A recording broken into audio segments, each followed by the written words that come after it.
Halo Sobat Kompa dimanapun kalian berada, apa kabarnya Anda hari ini? Saya ucapkan terima kasih kepada Heru Effendi, Amang Joprek, Ina, Naila Cahya, Sadikin, Dian Mulyadi, Rangga Putra, Cecep Cibeng, Agustiawan, Upeng Ngabdi, Elias Lopez, Slayer Sky, Asri As, Ayatullah Project, Piang 76, Ray Kaiso, Priscilia, Dini Olivia, dan Ajis Sauki. Terus ada Prengki Kolis, Lapak ACC Bogor, Ananda Jenatan, Anggun, Sembara Semule, Heriadi, Rusmana Saputra, Aldi, Indah Ningrum, Ipandeta, Rahandika, Nijar Pahreji, Oh My Hair, dan terakhir Agasyah Dilal. Oke, sebelum ke alur cerita seperti biasa, saya mau ingetin kalian agar makan permen terlebih dahulu, biar seancur-ancurnya muka kalian, sepahit-pahitnya hidup kalian, tapi setidaknya mulut kalian tetap manis. Ini dia, Butterfly. Selakatat.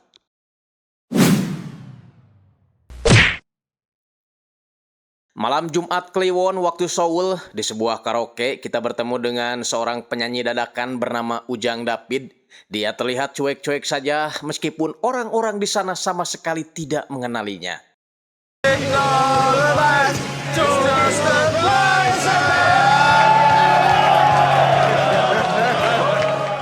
Saat keluar, seketika raut mukanya berubah karena rupanya dia sedang memata-matai seorang bule yang berada di ruang sebelah.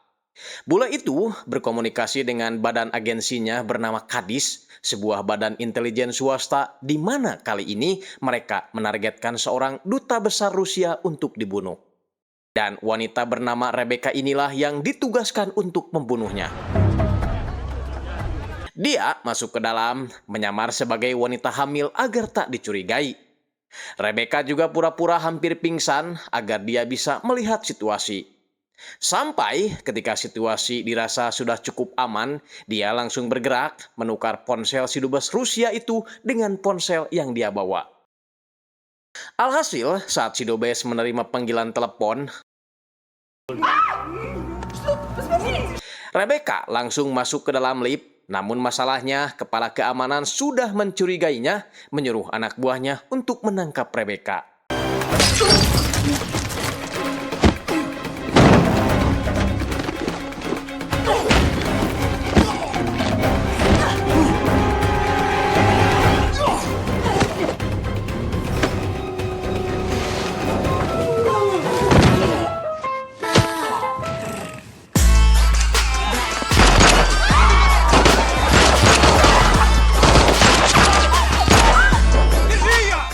Rebecca menahan pintu dengan kursi sembari meminta petunjuk kepada orang di karaoke agar dia bisa meloloskan diri.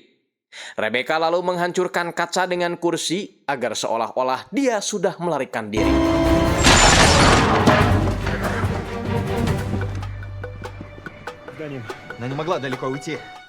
David yang sedari tadi menguping pembicaraan si bule di ruang sebelah langsung mendobraknya.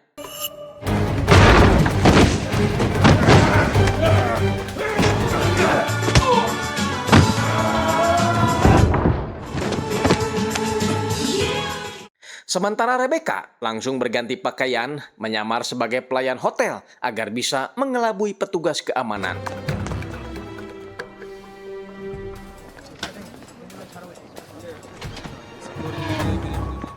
Sedangkan David setelah berhasil ngalahin si bule, dia mengirimkan titik pertemuan baik kepada tim penjemput ataupun pada Rebecca.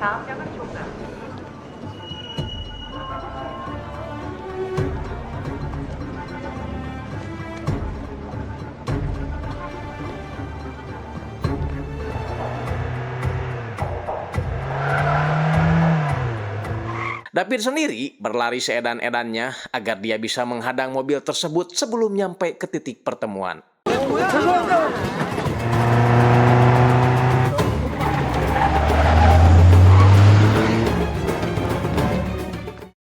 Tahu kalau mobilnya sudah dekat, David mendorong sebuah roda bayi ke jalan sebagai umpan. Mengira mereka menabrak seorang bayi, padahal itu hanya sebuah boneka. David berhasil merebut mobil itu dan tiba di tempat penjemputan. Namun Rebecca dengan insting pembunuhnya enggan mendekati mobil setelah melihat lampu mobil itu terdapat sebuah goresan.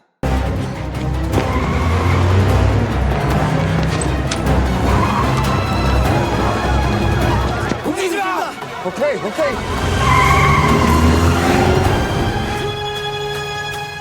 Beralih ke sebuah tempat yang dirahasiakan, bertemu dengan seorang perempuan bernama Juno. Dialah pimpinan kadis Badan Intelijen Swasta yang bermarkas di Amerika. Juno telah memberi pelajaran kepada agennya yang berkhianat, membocorkan rahasia-rahasia kadis kepada pihak luar. Tapi si agen sama sekali gak takut. Dia merasa melakukan hal yang benar karena suatu saat organisasi ilegal ini akan tercium oleh pihak CIA. Tanpa banyak bacot lagi, Juno menyuruh anggotanya untuk mengeksekusinya.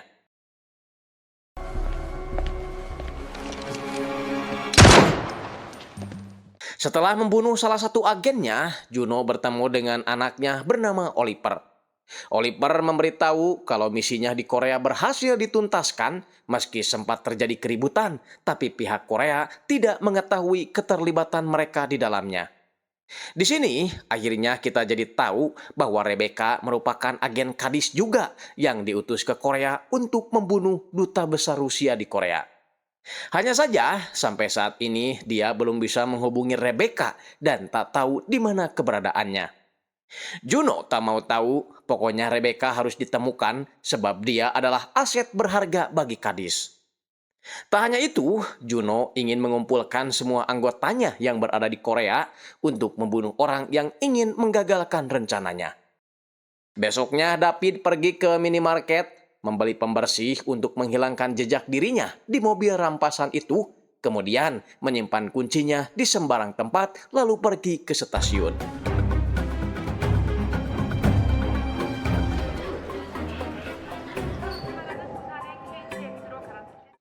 Namun ketika kereta sudah berada di depannya, David tak bisa naik sebab dia selalu teringat dengan Rebecca. Dia pun menelepon istrinya bernama Enju agar pergi duluan ke rumah aman karena dia gak bisa pulang sebelum berbicara kepada Rebecca yang tidak lain adalah putrinya sendiri. Enju awalnya keberatan bukan karena Rebecca hanya anak tirinya, melainkan dia takut terjadi apa-apa pada suaminya. But it's time to come home. We had a deal, David. I know, Once, but she needs me. I can't leave her again. if Caddies find you, they'll kill all of us. 미안해, 은지야. Di sisi lain, Juno dan Oliver terbang ke Korea ingin mengetahui situasi di sana pasca terbunuhnya duta besar Rusia. Di saat bersamaan, Rebecca menelepon memberitahu bahwa dia baik-baik saja dan kini sedang berada di Itaewon. Juno mengaku sedikit curiga kenapa hal ini bisa terjadi. Rebecca juga tidak tahu karena yang mengalami masalah adalah tim penjemput dan juga orang monitor. You're the one person in the world who cares about me. I'll find them and I'll take care of it. Oliver memperlihatkan sebuah rekaman seseorang yang timnya curigai sebagai pengacau rencana mereka, kira-kira umurnya 50 tahunan lebih, gak tinggi-tinggi amat dan memiliki perawakan sedang. Mendengar penjelasan itu membuat Juno agak sedikit gelisah. Sebagai mantan agen intelijen juga, David sengaja membuat sebuah kode GPS, sengaja dia simpan di dalam mobil karena pastinya para agen rahasia itu akan mencari mobil tersebut. Setelah itu, David pergi ke Incheon, masuk ke kedai mie, menemui temannya bernama Yongsik. Yongsik ini bukan sekedar tukang mie tek-tek biasa, tapi ahli dalam memasukkan dokumen. Sekarang, David meminta bantuannya membuatkan paspor palsu seperti yang pernah dilakukan Yongsik dulu saat membuatnya menghilang. Ya, entah apa yang terjadi di masa lalu, dari obrolan mereka kita jadi tahu bahwa orang pertama yang mendirikan Kadis ternyata David. David sebenarnya gak peduli dengan Kadis yang sekarang diambil alih oleh Juno, tapi masalahnya Juno menjadikan anaknya sebagai mesin pembunuh. Makanya dia ingin menyelamatkan Rebecca dengan pergi ke luar negeri bersama keluarga barunya. David ingin paspor itu selesai 2 hari, lalu memberikan nomor ponselnya agar mereka bisa berkomunikasi. Nah, seperti yang sudah saya prediksi sebelumnya, Rebecca menghampiri mobil penjemput itu, menemukan sebuah alamat GPS yang harus dia datangi.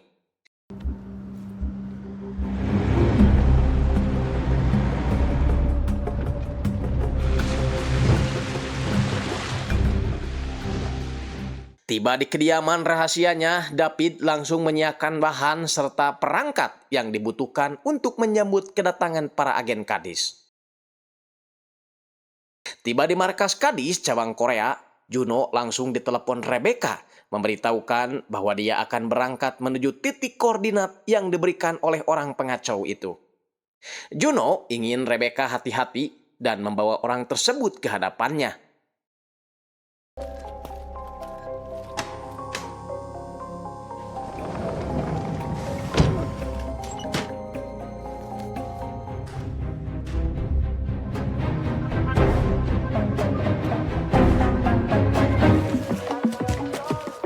Ya, selepas membuat bahan peledak, David juga membuatkan makanan kesukaan Rebecca, yaitu comro.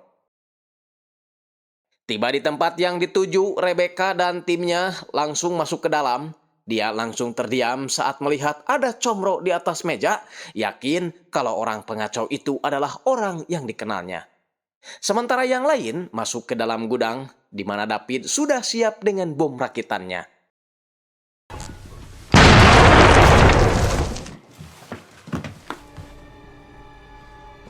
Dua orang rekannya tewas, tinggal Rebecca dan satu rekannya bernama Ajis berpencar keluar mencari ke ruangan lain. Pergelutan terjadi ketika si Ajis masuk ke sebuah gudang lunte.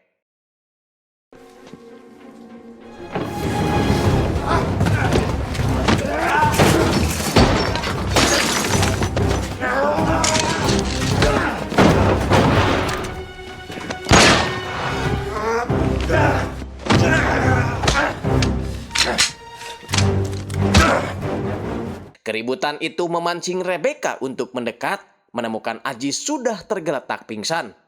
Rebecca pun mengejar David yang terlihat masuk ke sebuah bangunan. Setelah masuk ke bangunan itu, Rebecca menemukan foto dirinya bersama ayahnya. David pun keluar memanggilnya dan Rebecca tidak tahu apa dia harus sedih atau senang melihat ayahnya ternyata masih hidup. Rebecca ingin sang ayah menjelaskan kenapa selama 9 tahun terakhir ini dia menghilang dan membuatnya yatim piatu.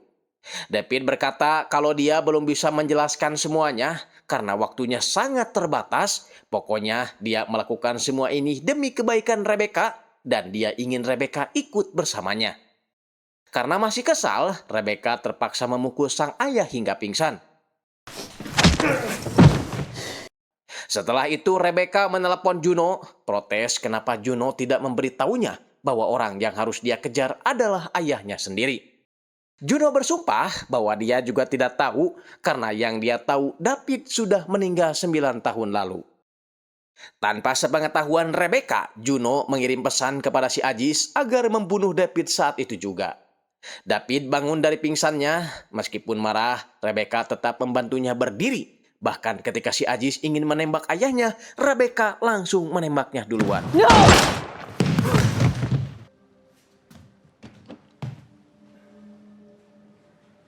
Setelah melihat HP si Ajis, Rebecca sangat terkejut karena Juno diam-diam menyeru si Ajis untuk membunuh ayahnya. Come with me and I'll tell you everything. Keluar dari tempat terpencil, ayah dan anak ini masuk ke sebuah minimarket untuk belanja makanan. Rebecca merasa kalau ini adalah mimpi, dia bisa belanja cemilan bersama ayahnya seperti ini. Dalam kesempatan itu, David mengutarakan rencananya akan membawa Rebecca pergi ke Vietnam dan memulai hidup baru di sana. Rebecca jujur masih ragu dengan ajakan ayahnya karena kalau dia pergi berarti dia mengkhianati Juno, orang yang sudah merawat dan memberikan segalanya buat Rebecca.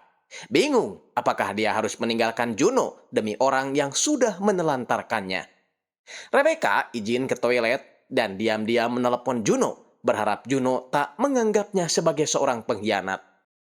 Sesuai dugaan, alih-alih menganggapnya sebagai pengkhianat, Juno malah menginginkan Rebecca agar kembali bersamanya bagian dari Kadis.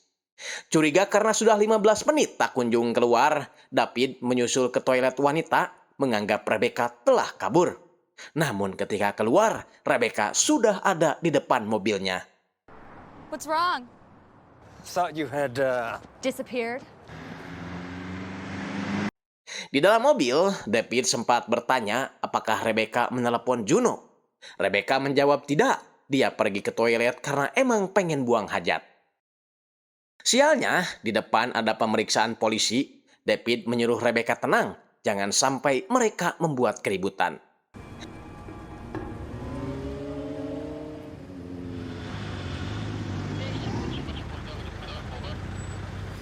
you're not shooting anyone. checkpoint, we can just slip through without anyone getting hurt. 면허증 좀 주시겠습니까? Setelah memberikan SIM, David disuruh si polisi untuk turun. Rupanya para polisi itu dapat tugas menangkap David dari organisasi Kadis. David pun terpaksa turun, tapi melihat Rebecca ditodong, inilah yang dilakukannya.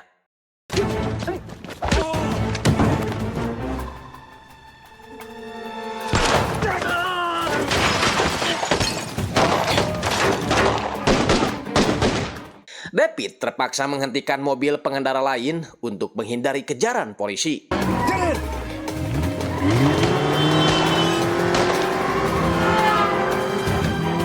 Kegagalan menangkap David membuat Juno sangat cemas, mengingat David adalah orang ulet dan berbahaya. Lain halnya dengan Oliver, dia menganggap David justru adalah orang baik, kenapa ibunya sampai memutuskan rekan dengannya. Tak berapa lama, anak buahnya melapor kalau pemeriksaan polisi masih tetap akan berlanjut dan radius pencariannya akan diperlebar sejauh 100 km. Setelah lama melakukan pencarian tentang latar belakang David, Oliver menemukan seorang data wanita bernama Enju yang merupakan istri David. Enju ternyata bukan orang sembarangan, dia merupakan anak dari seorang pemilik perusahaan kapal di Seoul serta bergerak di bidang ekspor-impor. Beralih ke tukang servis kompor, dia masuk ke dalam rumah pelanggannya dan langsung bekerja. Karena yang punya rumah sangat ramah, tukang servis ini disuruh makan buah kesemak terlebih dahulu. Namun sayangnya, meskipun baik, yang punya rumah harus tewas sebab si tukang servis ini adalah seorang pembunuh bayaran yang sudah disewa untuk membunuhnya.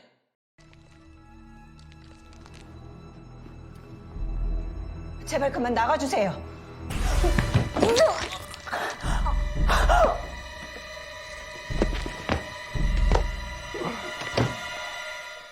Perkenalkan pembunuh bayaran ini namanya Ligan, memiliki catatan apik mengenai urusan bunuh-membunuh orang, sampai-sampai Juno mengenalinya dan menyuruhnya untuk membunuh David. I have a job for you if you're interested. I like a challenge. David Jung, my old partner. Balik lagi ke mereka, David sengaja membawa Rebecca ke kiosnya terlebih dahulu sebelum kebusan. Dia mengajak Rebecca meneguk minuman racikannya sambil mengenang masa-masa dulu ketika Rebecca masih kecil. You actually make this stuff? It's the oldest alcohol in Korea. Namun setelah itu, Rebecca tak sadarkan diri karena David sengaja membuatnya pingsan agar dia bisa memeriksa barang apa saja yang dibawa Rebecca. Takutnya Rebecca sengaja memberikan sinyal GPS-nya kepada Juno. Di tempat lain, Juno kedatangan seorang senator Amerika bernama Dawson. Dawson mengaku datang ke Korea untuk mengetahui penyebab kematian Karpov, duta besar Rusia yang tewas di sebuah hotel. Entah menyindir atau apa, si Dawson sempat mengatakan waktu kematian si Dubes hampir berbarengan dengan kedatangan Juno ke Korea.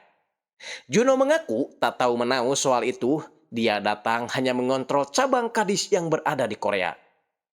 Bangun dari pingsannya, Rebecca langsung protes kepada ayahnya, kenapa dia harus dibuat pingsan seperti ini. David beralasan kalau dia hanya ingin memastikan bahwa Rebecca tidak menyerahkannya kepada Kadis. Rebecca jujur kalau tadi di minimarket dia sempat menelepon Juno dan sebenarnya dia tidak mau berhenti jadi agen Kadis karena jadi agen adalah pekerjaan yang menyenangkan bagi dirinya. Sekarang dia hampir kehilangan pekerjaannya gara-gara David tiba-tiba datang setelah menelantarkannya.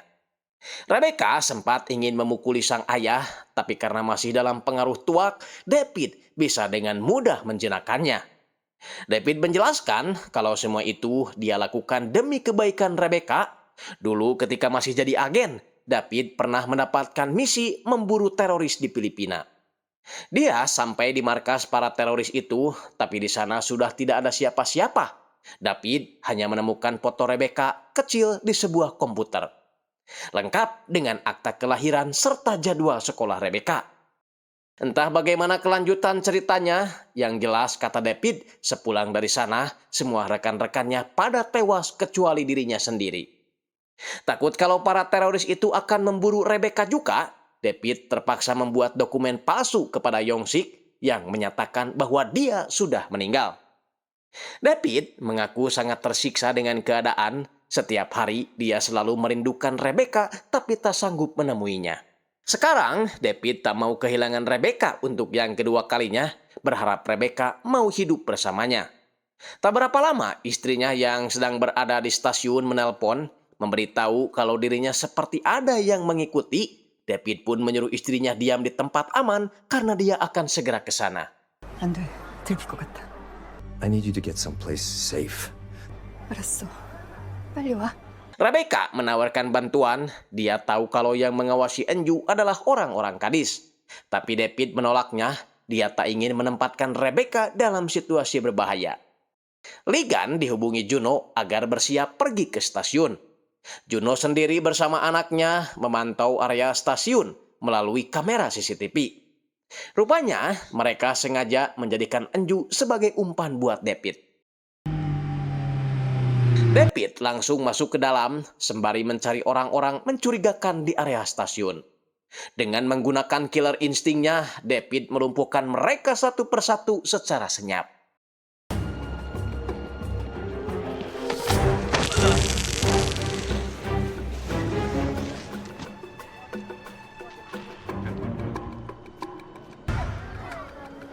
Pihak Kadis seperti kebakaran jenggot setelah orang-orangnya berhenti melakukan komunikasi. Adapun komunikasi yang masuk itu dari David yang memperingatkan Juno agar tidak mengganggu keluarganya jika tidak ingin kehilangan perusahaan yang dulu mereka bangun ini. Pihak Kadis mendapat angin segar setelah si Jabrig berhasil menemukan David dari belakang.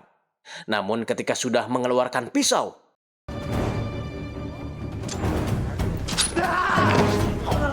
Rebecca memotong tendon Achilles si Jabrig sehingga dia tak bisa berjalan.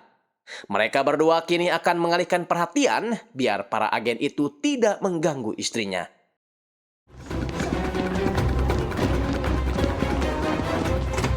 Dua agen ini terpancing masuk ke dalam toilet, akibatnya pergelutan pun tak bisa dihindari lagi.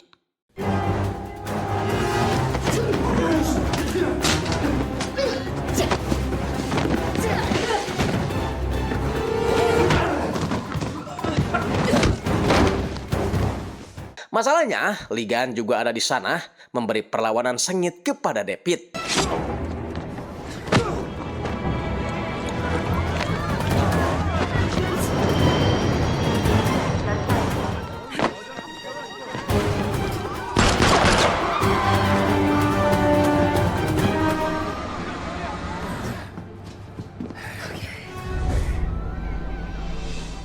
Saat Rebecca akan memberikan pertolongan pertama, tiba-tiba Enju datang bersama putrinya bernama Minhe. Membuat Rebecca terkejut, ternyata dia punya adik tiri. You have a daughter.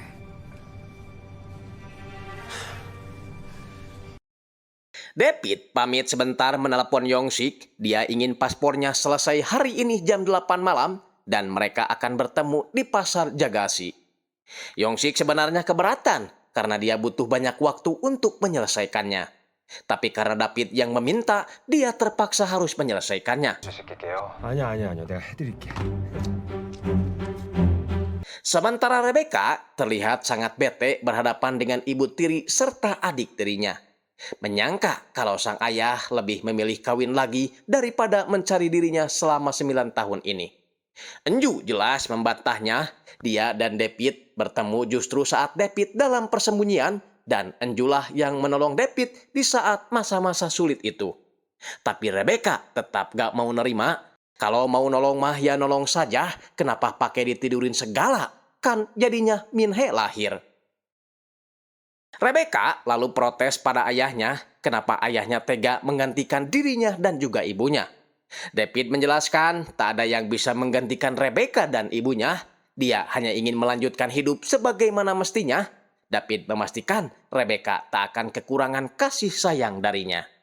Pokoknya malam ini dia akan mengambil paspor ke Busan dan besok mereka akan berlayar menuju Fukuoka kemudian Vietnam. Rebecca menjawab pastinya tak akan semudah itu karena anak buah Juno pasti sudah siap di stasiun Busan. Juno menelepon Ligan agar segera menuntaskan tugasnya. Dia mewanti-wanti kalau Ligan hanya perlu membunuh David, tidak dengan Rebecca karena dia sama sekali tak terlibat dengan masalah ini. 2 kilometer menjelang tiba di stasiun, David menyuruh Enju dan Min-hee agar bersiap-siap karena mereka akan segera turun. David menarik rem darurat agar kereta bisa berhenti. Tentu saja Juno tahu kalau itu pasti perbuatan David, makanya dia menyuruh anak buahnya untuk pergi ke TKP. 오케이?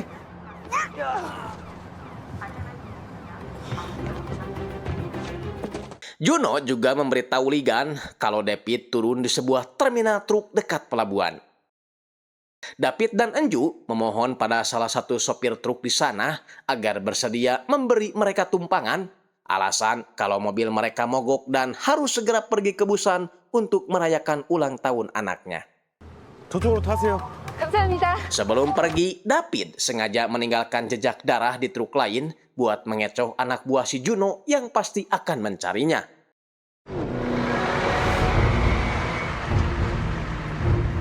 Tak berapa lama si Ligan datang, melihat truk yang ada noda darahnya, dia langsung menghubungi Juno biar anak buahnya menggerebek truk tersebut. White cab license 805.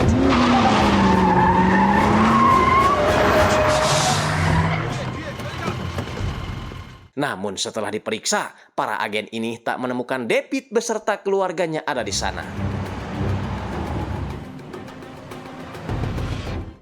Tiba di Busan, mereka langsung masuk ke sebuah rumah dan David memastikan bahwa rumah ini tidak diketahui oleh siapapun. Tapi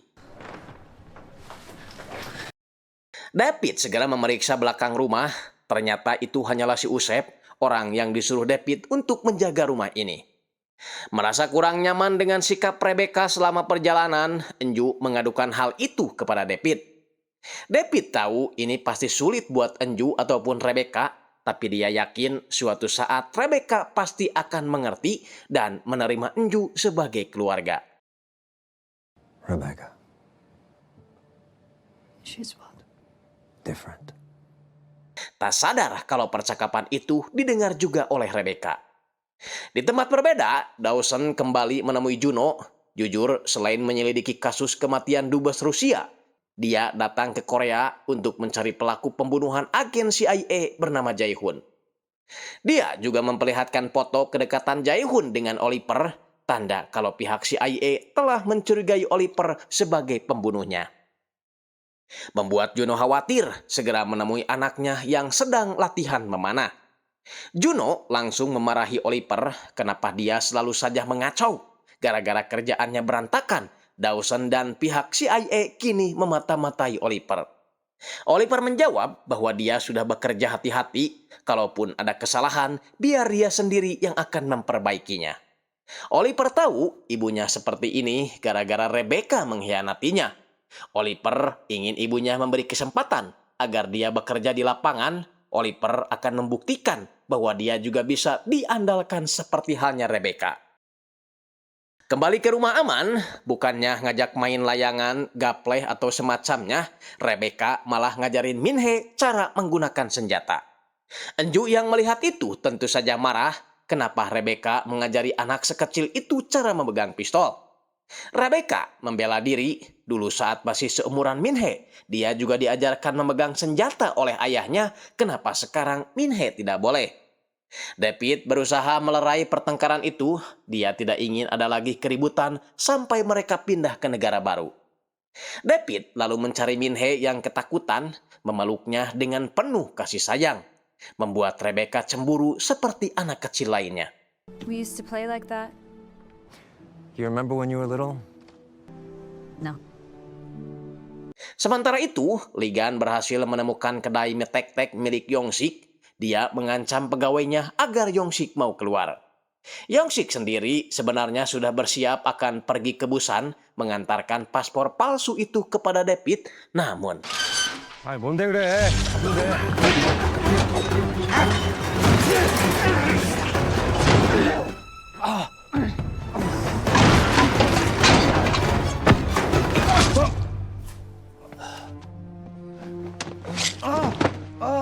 Ligan meminta Yongsik agar mengatakan di mana David berada.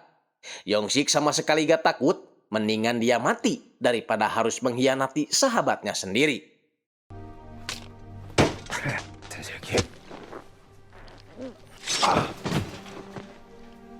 Meskipun begitu, Ligan akhirnya mengetahui di mana David akan melakukan COD dengan Yongsik. Segera memberitahukan hal itu kepada Juno, dan sekarang Juno diperbolehkan membunuh Rebecca jika Rebecca masih menghalangi tugasnya. She got in my way last time. Kill her. Untuk mencairkan suasana, David sengaja mengajak Min-hee membuat kue ulang tahun buat dirinya, dan Min-hee mengajak Rebecca agar membantunya. Good job. You're good, boy. Rebecca sempat tersenyum saat disuapi Min-hee, tapi hal itu justru membuatnya sakit hati menyalahkan sang ayah. Andai saja dulu ayahnya bukanlah seorang mata-mata atau agen rahasia, mungkin nasib dirinya tidak akan seperti ini. David berusaha menjelaskan itulah alasan kenapa dia menjauh dari dunia seperti itu, karena dia ingin hidup normal seperti ayah pada umumnya. Sekarang David ingin Rebecca menunggu sebentar karena dia akan mengambil paspor pesanannya. Beralih ke Juno, agar perusahaannya tidak dilibatkan dengan kasus kematian dubes Rusia, Juno sengaja mengkambing hitamkan Rebecca, memberitahu pada Dawson bahwa dialah pelakunya. Juno membuat cerita sendiri dengan mengatakan bahwa Rebecca adalah mantan agennya yang sudah lama keluar. Sekarang dia sedang dibantu ayahnya untuk keluar dari permasalahan ini.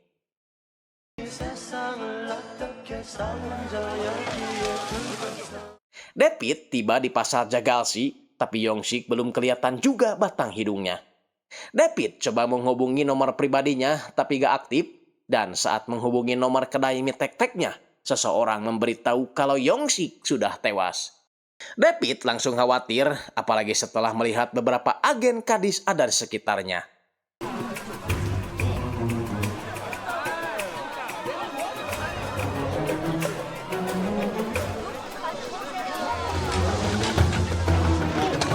Masalahnya, Ligan melihatnya dari atas, memberitahu rekan-rekannya agar segera pergi ke arah barat.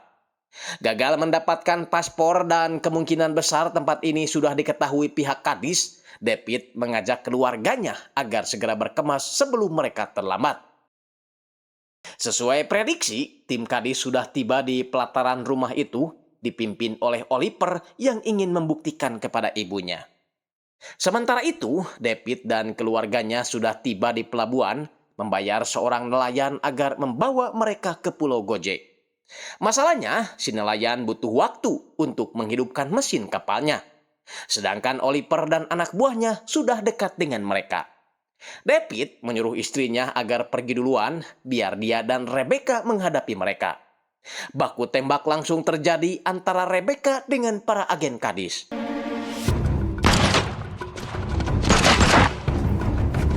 Sedangkan David sibuk membuat jebakan dengan memanfaatkan solar yang ada di sana. Selesai membuat jebakan, David meminta Rebecca untuk mundur. 2.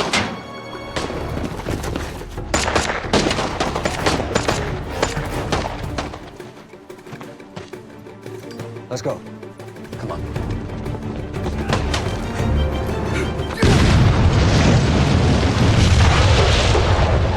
Ternyata agen kadis yang datang ke sana lumayan banyak sehingga adu tembak terus terjadi. Ligan akan memburu David, sedangkan Oliver akan memburu Rebecca.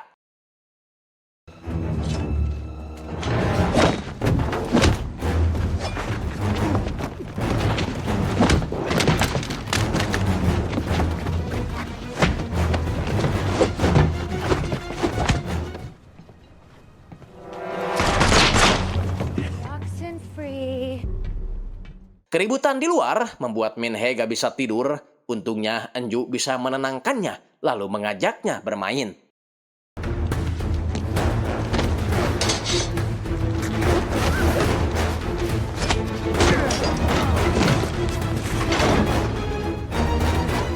Sialnya, David harus tersangkut di jaring nelayan, namun ketika Gun siap membunuhnya, They call me Gum.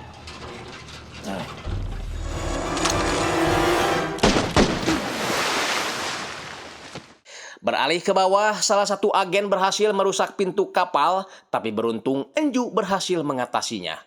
Lain halnya dengan Oliver, niat ingin menangkap Rebecca, malah dia yang diburu Rebecca.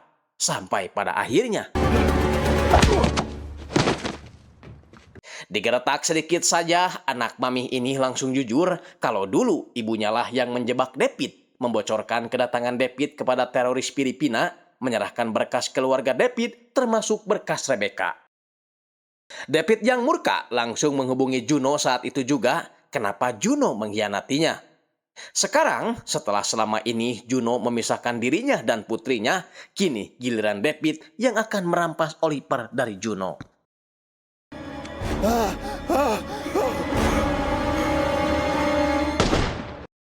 Jadi dulu saat David mengetahui kalau dia dan keluarganya sudah ditandai oleh para teroris, dia menelepon Juno meminta bantuannya untuk memindahkan Rebecca ke tempat aman, namun tiba-tiba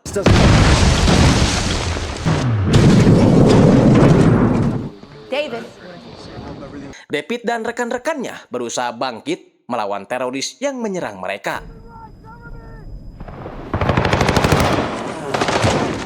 Stay down! Stay down!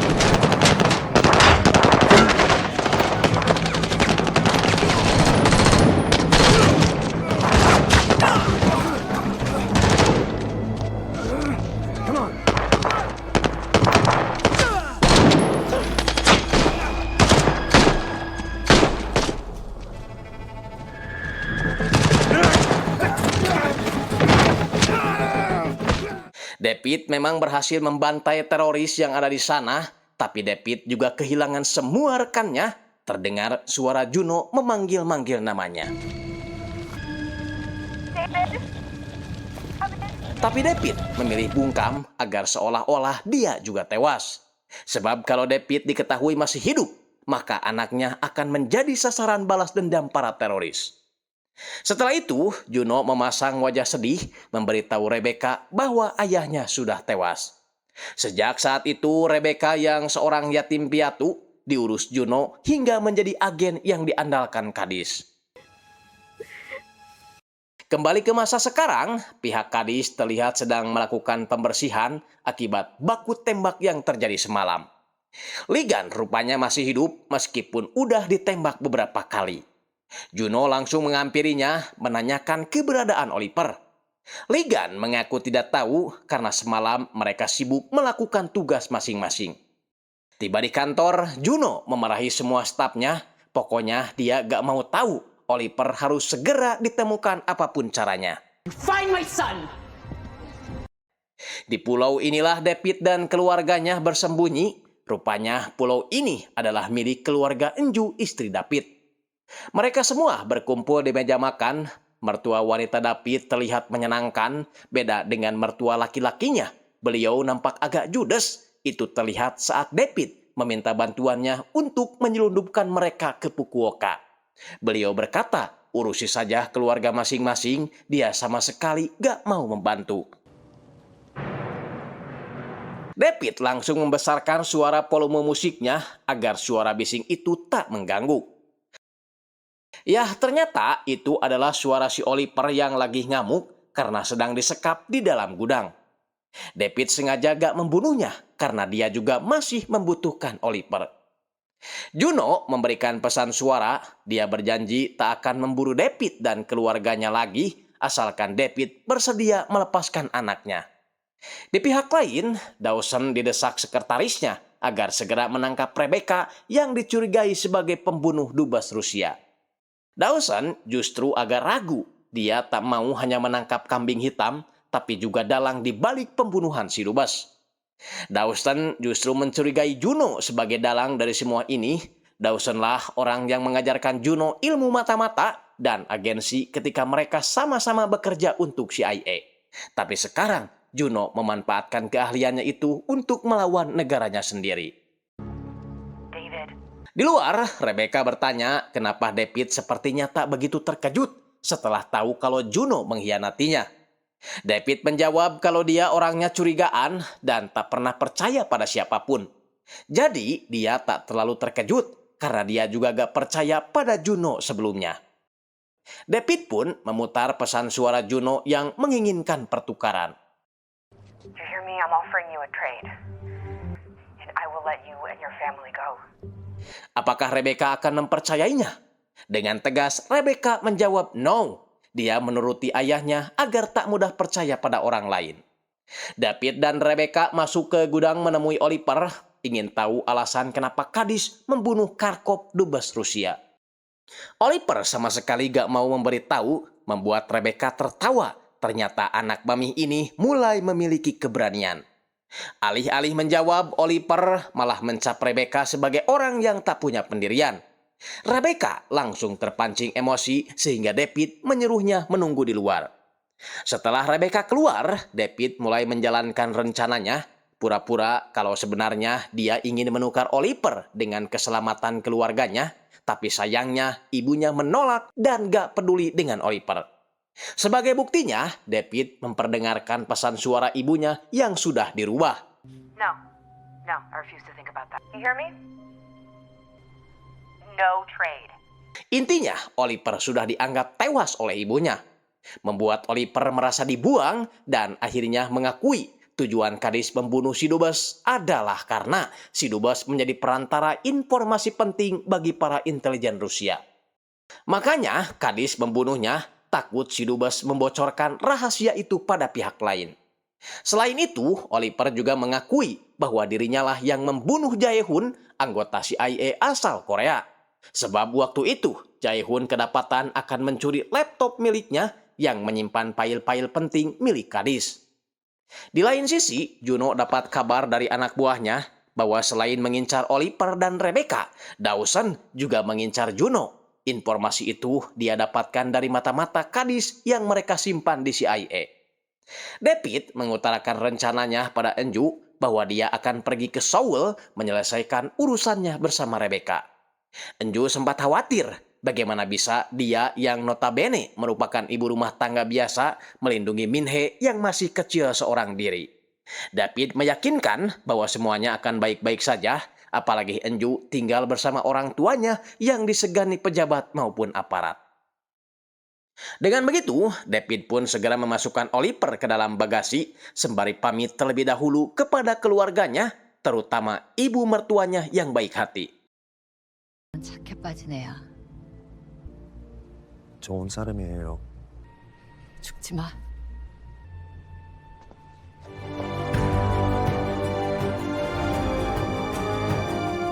Tiba di Seoul, David mengenalkan Dawson pada Rebecca dari kejauhan, termasuk satu orang kepercayaannya yang akan mereka jadikan target.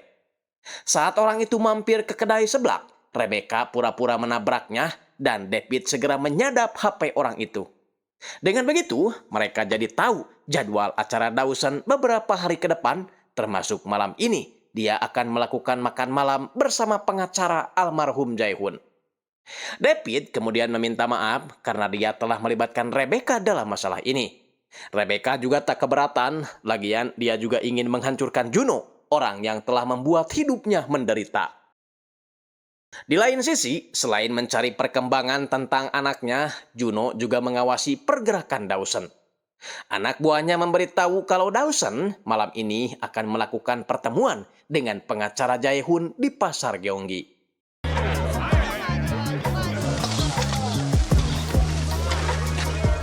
Ini dia pasarnya. Sambil menunggu Dawson datang, David mengenalkan jajanan-jajanan Korea terlebih dahulu kepada anaknya. Ada surabi, lepet, karoket, dan juga jagong beledug. Setelah itu, David menelepon Dawson. Dia akan memberinya informasi mengenai Juno, asalkan Dawson bersedia menemuinya di kedai mie ayam sesuai arahan David. Kalau Dawson setuju, biar dia yang akan mengalihkan perhatian para keamanannya.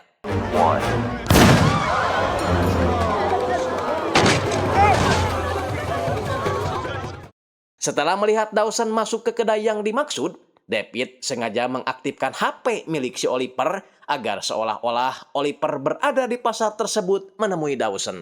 His phone just came online. Sementara itu, Rebecca bertugas mengalihkan pengacara almarhum Jae-hoon agar tidak langsung menemui Dawson. Dalam pertemuan itu, David memberitahu kalau dalang dibalik tewasnya si Dubes dan agen CIA itu adalah Juno. Dan David berjanji akan memberikan buktinya nanti kepada Dawson. Bukan tanpa imbalan, kalau nanti David bisa memberikan bukti kejahatan Juno, maka David ingin kekebalan hukum untuk dirinya dan juga putrinya. Setelah kesepakatan tercapai, barulah David melepaskan Oliver, membuat Oliver bingung kenapa dia bisa bebas begitu saja. David beralasan kalau Oliver masih kecil, dia hanya memperingatkan agar Oliver hati-hati dengan ibunya, karena ibunya adalah orang kejam dan tak mudah memaafkan orang lain. Anak buah Juno memberi informasi bahwa HP Oliver terlacak berada dekat dengan Dawson saat diaktifkan. Curiga kalau anaknya telah membocorkan rahasia kadis kepada Dawson. Tak berapa lama, Oliver datang menyapa ibunya. Juno tak mau memikirkan dulu hal negatif, yang penting dia senang karena anaknya masih hidup. David cukup puas karena apa yang dirasakannya dulu sekarang dirasakan juga oleh Juno. Bagaimana pusingnya mengatasi pekerjaan yang sudah melibatkan anak. Besoknya, David dan Rebecca memantau kegiatan ibu dan anak ini pasca kejadian kemarin. Juno terlihat memberikan sarapan pagi kepada anaknya, satu hal yang tidak biasa dia lakukan sebelumnya. Rupanya itu hanyalah sebuah strategi agar anaknya merasa nyaman dan mau berkata jujur. Strategi itu rupanya berhasil. Oliver langsung jujur bahwa dia telah memberitahu David tentang kasus kematian Dubes Rusia serta pengkhianatan ibunya kepada David 9 tahun lalu. Hal itu membuat Juno kecewa tapi tak bisa berbuat apa-apa karena Oliver adalah anaknya. I'm sorry. I was going to die. I'm so sorry, Mom.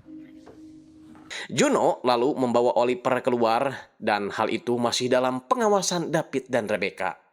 Tugas David sekarang adalah membuat Oliver merasa tidak nyaman dan curiga kepada ibunya.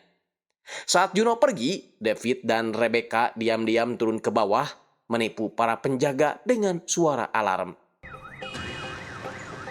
Lalu masuk ke dalam, membobol pintu ruang kontrol, menyabotase kamera di sana.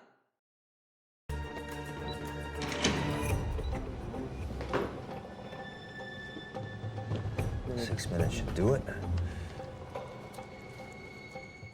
Sementara itu, Oliver dibawa ibunya ke kantor Kadis untuk dimintai keterangan secara resmi terkait tertangkapnya dia oleh David. Setelah mendapatkan akses CCTV, David dan Rebecca naik ke lantai 7, memasang alat penyadap di kamar Oliver. Tujuannya bukan untuk ngepoin si Oliver, melainkan agar Oliver curiga kepada ibunya. Balik lagi ke Oliver, dia langsung ngeles saat ditanya kapan terakhir kali dia bertemu dengan Dawson. Oliver tentu saja menganggap pertanyaan itu konyol karena menurutnya buat apa dia bertemu Dawson. Seperti yang sama-sama kita ketahui kalau itu adalah ulah David yang sengaja mengaktifkan HP Oliver di dekat Dawson. Down there. Almost done.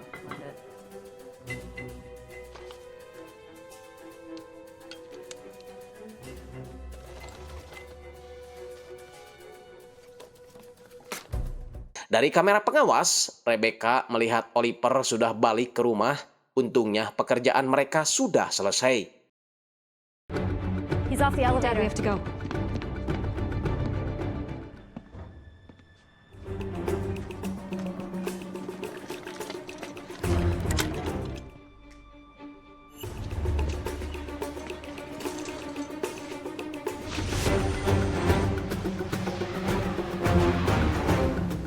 Saat ditelepon ibunya, Oliver tak sengaja melihat lukisannya agak sedikit miring Dan saat mau dibenarkan, dia justru melihat alat penyadap di balik lukisan itu.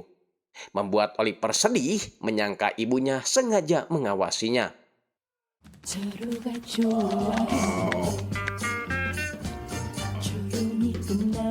Selesai dipijat, Dawson ditemui David. Dia ingin agar Dawson membagikan sebuah memo palsu kepada seluruh bawahannya yang menyatakan kalau dia akan mendatangkan saksi tingkat tinggi untuk menjatuhkan Juno dan juga Cadiz. Hal itu bertujuan agar Dawson bisa mengetahui apakah di dalam timnya ada pengkhianat atau tidak. Begitu memo itu selesai dicetak, wanita bernama Vicky ini langsung gelisah memberitahukan informasi itu kepada pihak Cadiz. Membuat Juno tambah waspada dan dari kejauhan Dawson juga melihat pengkhianat itu. Staf Cadiz bernama Hollis semakin yakin kalau Oliver telah membocorkan rahasia mereka terhadap Dawson dan sesuai aturan Oliver seharusnya dilenyapkan. Jelas dong Juno menolak. Dia memilih agar memperketat penjagaan terhadap anaknya, jangan sampai yang dimaksud saksi tingkat tinggi itu adalah anaknya sendiri. Understood. You were right. We have a mole. We're assessing the damage as we speak. It's not evidence, it's a witness. Menurut Rebecca, tekanan yang diberikan kepada Oliver itu masih kurang. Oliver adalah orang pengecut, makanya agar dia mau membelot, mereka harus memberikan shock terapi yang cukup spektakuler.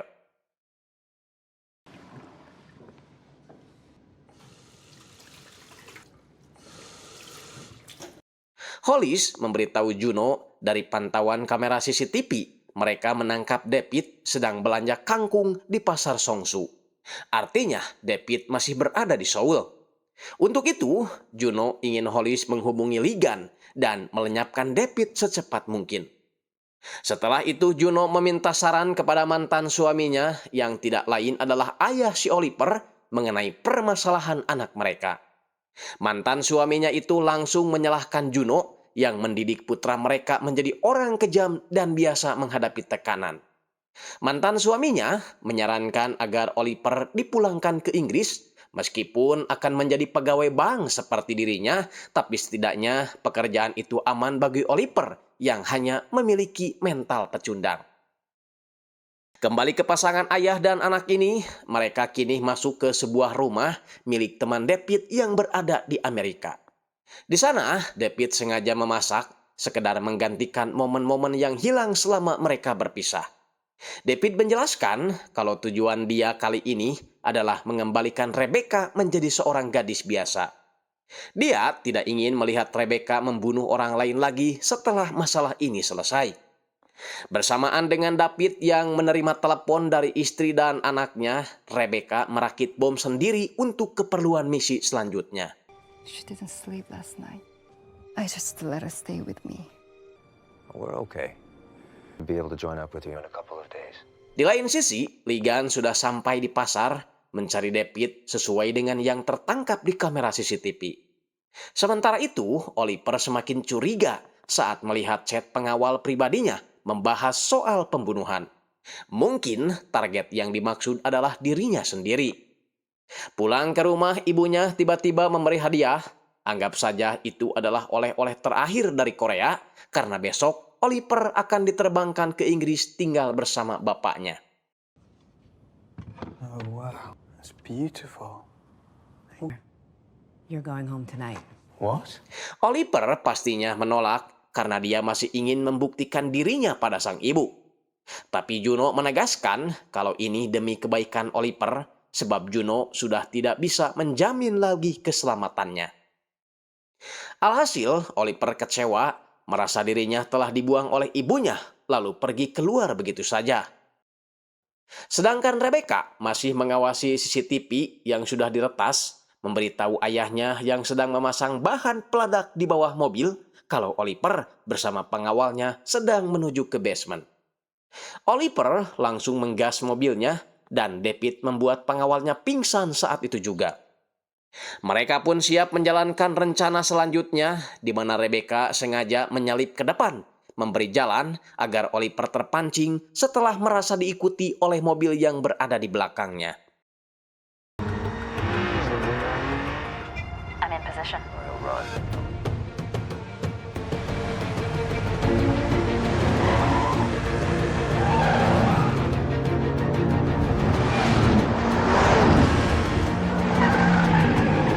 Three, two, one, now. David seolah-olah tertinggal, padahal dia sengaja agar bisa naik mobil lagi bersama Rebecca. Setelah memasuki jalan sepi, David yang sudah menyabotase mobil baterai itu segera mematikannya dari kejauhan. Dan sekarang giliran Rebecca yang memberinya shock terapi.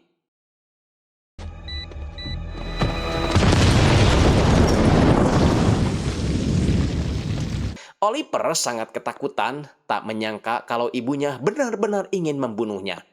Alhasil, dia terpaksa menemui Dawson, berjanji akan memberitahukan semuanya, asalkan dia diberi kekebalan hukum dan juga perlindungan 24 jam penuh.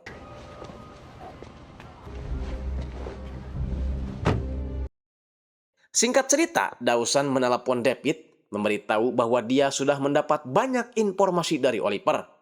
Namun yang memberatkannya adalah tentang Rebecca yang sudah banyak membunuh orang. David tak mau tahu soal itu, pokoknya mereka sudah sepakat bahwa dia dan Rebecca akan mendapat kekebalan hukum yang sama. David pun mengajak Rebecca minum tuak untuk merayakan keberhasilan mereka sementara ini. Di tengah perayaan, Rebecca sempat curhat kalau dia tak bisa menghilangkan kebiasaan buruknya, yaitu suka membunuh orang. David mengerti itu karena Rebecca sudah terpengaruh oleh Juno yang terbiasa melenyapkan orang lain demi kepentingan pribadinya. Tapi David yakin seiring berjalannya waktu, Rebecca pasti akan berubah. Masalahnya kali ini, tempat mereka sudah dikepung oleh para agen Kadis. David menyuruh Rebecca pergi duluan menuju sungai, biar nanti dia menyusul.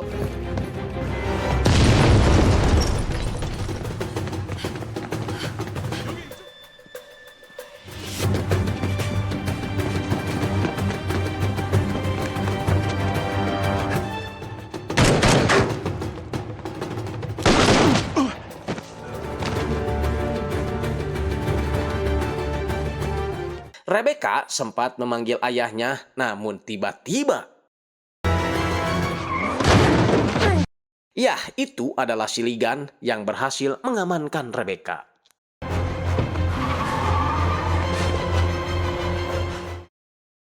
David tentu saja tak akan tinggal diam, mencegat seorang pengendara motor, lalu ngabret seedan-edannya.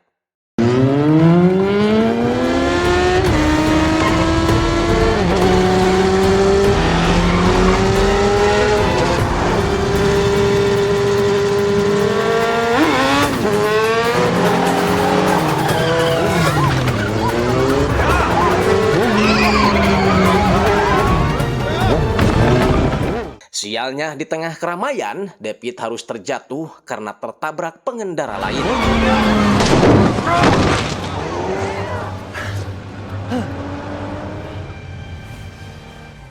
Besoknya, Rebecca dipertemukan dengan Juno yang menganggap Rebecca sebagai anjing peliharaan yang belum jinak. Rebecca langsung menanyakan alasan kenapa Juno melakukan semua ini padanya, padahal dia tak punya ibu, tapi Juno tega juga merenggut sang ayah darinya. Juno mengaku kesal karena David berniat melenyapkan Kadis, perusahaan yang selama ini mereka bangun dengan susah payah. Dan seharusnya hari ini dia membunuh Rebecca karena telah mencoba mengkhianatinya. Rebecca sama sekali gak takut, toh Juno akan segera ditangkap dan Kadis akan hancur setelah Oliver membelot kepada Dawson. Sementara itu, David pulang ke rumah mertuanya disambut oleh anak dan istrinya. Namun kali ini dia datang bukan untuk melepas rindu, tapi meminta bantuan kepada ayah mertuanya yang sama sekali tidak menyukainya. David ingin meminta pasukan, peralatan, kendaraan, serta apapun yang David butuhkan demi menyelamatkan Rebecca. Di luar dugaan, ayah mertua menyetujuinya, tapi pastinya itu tidaklah gratis karena setelah ini David harus melakukan sesuatu untuknya.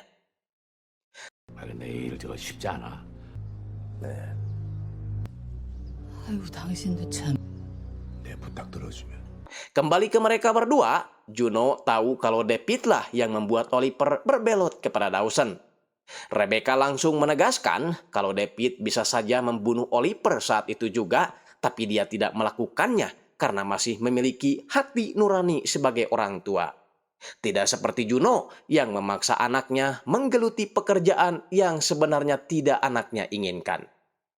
Rebecca mengakui kalau dialah yang membuat Oliver membelot, menaruh bom di dalam mobilnya sehingga Oliver menganggap kalau itu adalah perbuatan ibunya. Setelah menampar, Juno langsung meminta maaf, memberikan minuman pada Rebecca sembari mengomporinya kalau Rebecca hanya sebagai pelengkap di kehidupan David. David sekarang punya keluarga baru dan pastinya dia lebih sayang pada keluarga barunya. Tak dapat dipungkiri David memang ayahnya, tapi Juno juga bagian dari keluarga dan menganggap Rebecca seperti anaknya sendiri. Do you love me? Juno berkata kalau dia selalu ingin Rebecca ada di sisinya dan menjadi orang yang dia harapkan. Sekarang dia akan pergi ke Amerika, mengatur ulang Kadis dari sana, dan dia berharap Rebecca akan ikut dengannya sebelum mereka ditangkap pihak Senator Dawson. Entah rayuan Juno yang berhasil atau Rebecca hanya pura-pura tersentuh saja. Yang jelas Rebecca langsung lari memeluknya, memutuskan untuk ikut bersama Juno ke Amerika. Juno.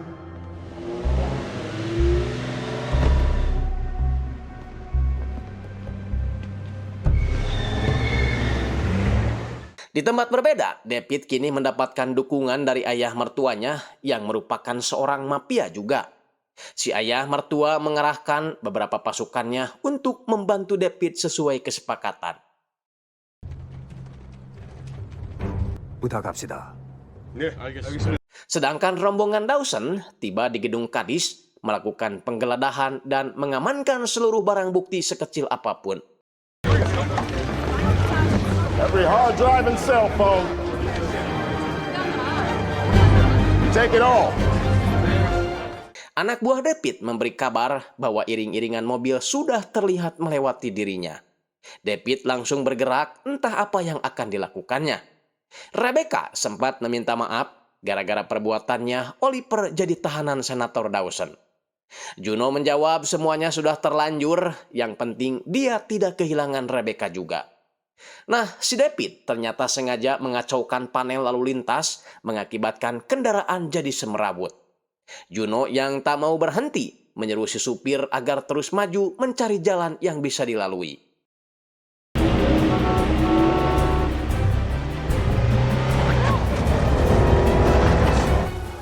Team 1, go.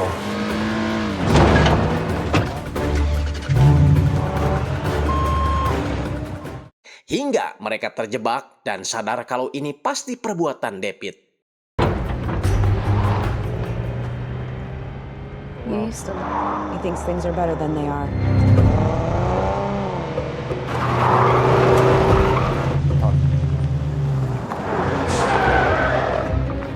Lieutenant.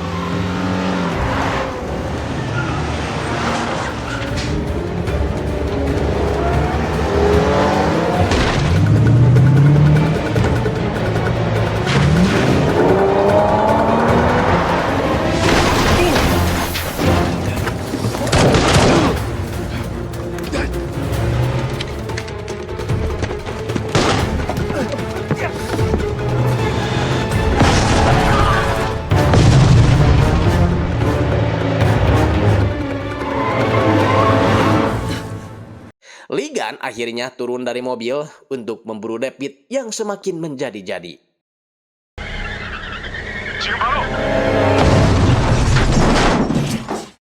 Adu tembak kini beralih ke sebuah gedung kosong. Baik David ataupun Ligan berhasil membantai anak buah masing-masing.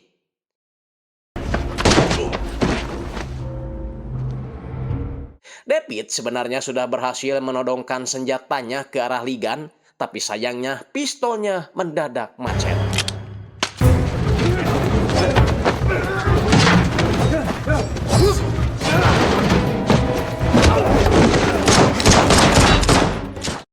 Tak mau hanya berdiam diri saja, Rebecca juga berusaha membebaskan diri dari mobil Juno.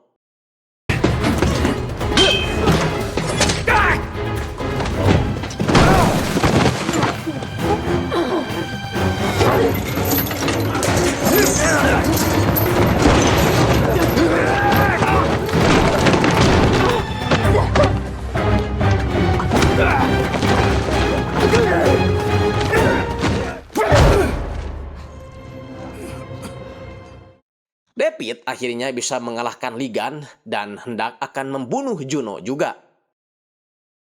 Tapi Rebecca melarangnya karena bagaimanapun juga Juno telah menjadi bagian dari dirinya. Kalaupun suatu saat Juno akan memburunya lagi, maka Rebecca akan memburunya juga. Alhasil, David terpaksa menuruti permintaan anaknya dan pulang dengan gembira. Lain halnya dengan Juno, dia akan pulang ke Amerika meninggalkan Cadiz yang telah dibangunnya. Namun, dia berjanji akan membangun badan intelijen swasta yang baru di negara lain yang gak ada hubungannya dengan Amerika. Tak berapa lama, Oliver menelponnya, meminta maaf karena dia sudah mengkhianati ibunya. Tapi Juno tak mempermasalahkan soal itu. Apapun yang terjadi, Oliver tetap akan menjadi anaknya meski 1000 kali Oliver mengkhianatinya. Didn't even come close.